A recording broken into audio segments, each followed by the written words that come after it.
And joining me now from Dublin is Dr. Connal Parr, an assistant professor in history from Northumbria University. Thank you so much for your time.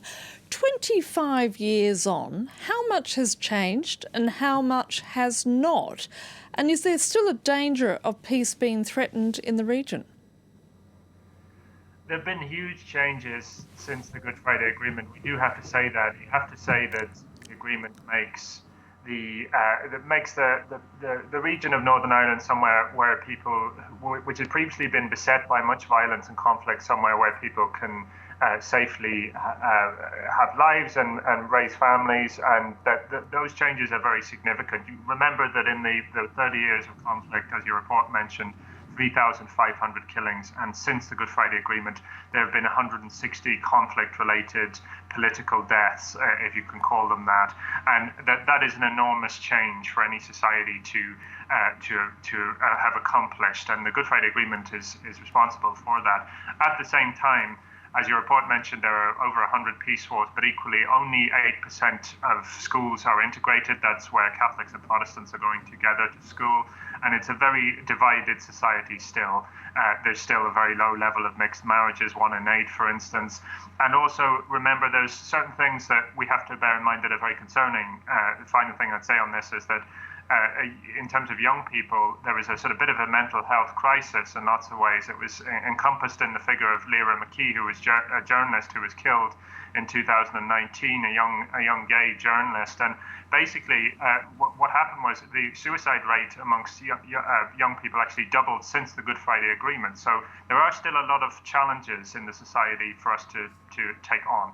And Brexit clearly has had an impact revealing old fault lines, but is it the case, however, that the public view is changing, particularly among young Protestants? Yes, Brexit is the spanner in the works in lots of ways, and your viewers will be aware of that. To have a trade border in the Irish Sea is very galling and very provocative to young Protestants and young loyalists of a certain generation. And remember, what you're dealing with there is also young people who have no memories of the conflict, and so therefore there is probably a slightly sneaking regard almost for the excitement of the good old days, which they didn't live through, the sort of pain and violence, the 50,000 people injured, as well as all the killings that we mentioned. And that has certainly caused a lot of, since Brexit, just 2 years ago, for instance, an umbrella group representing the loyalist paramilitary groups withdrew support for the Good Friday Agreement, and there is that kind of rumbling problem. I have noticed a large number of young people and other loyalists on those protests against the sea border, and that is due to Brexit, and that's something the British government is trying to repair and fix as we speak. And on the other side, is the push to reunite Ireland gathering steam? Yes and no. Listen, there's no doubt that this is a conversation that pre-2016, pre-Brexit, was not something we were discussing remotely, and now it is on the cards. Now it is being discussed. There are movements discussing a new Ireland, and that campaign is in full gear. At the moment, I have to say, it's also a bit skin deep. I find, especially down here in the south of Ireland, that the serious conversations haven't truly started on that.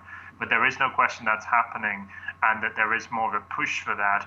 But also what you have is a situation where Sinn Féin are going to potentially take power here in the next Irish election, and that makes unionists panic because they see a party which was connected to the IRA on the cusp of taking over the Irish government, and that means that there's an increased tension, and that has marked the instability that we've seen in the Stormont local regional assembly.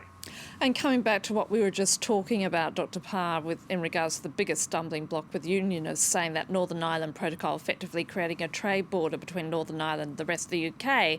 And as we saw last year, the DUP walked out of the power sharing at Stormont over it.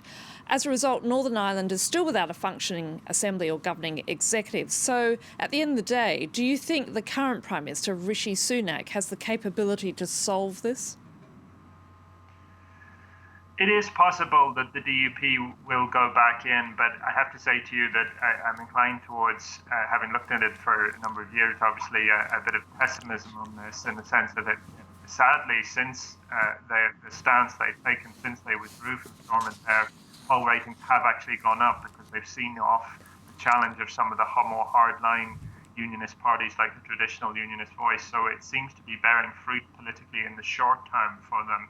That being said, what will probably happen, I would predict, is that the British and Irish governments will basically renegotiate the scaffolding and the framework to allow the situation where they are not able to prevent power sharing from resuming. But this is a process that normally takes a few years. And when the local assembly in Northern Ireland goes to the floor, it normally stays down for a few years. So that will take some time. Dr. Connal Parr, thank you so much.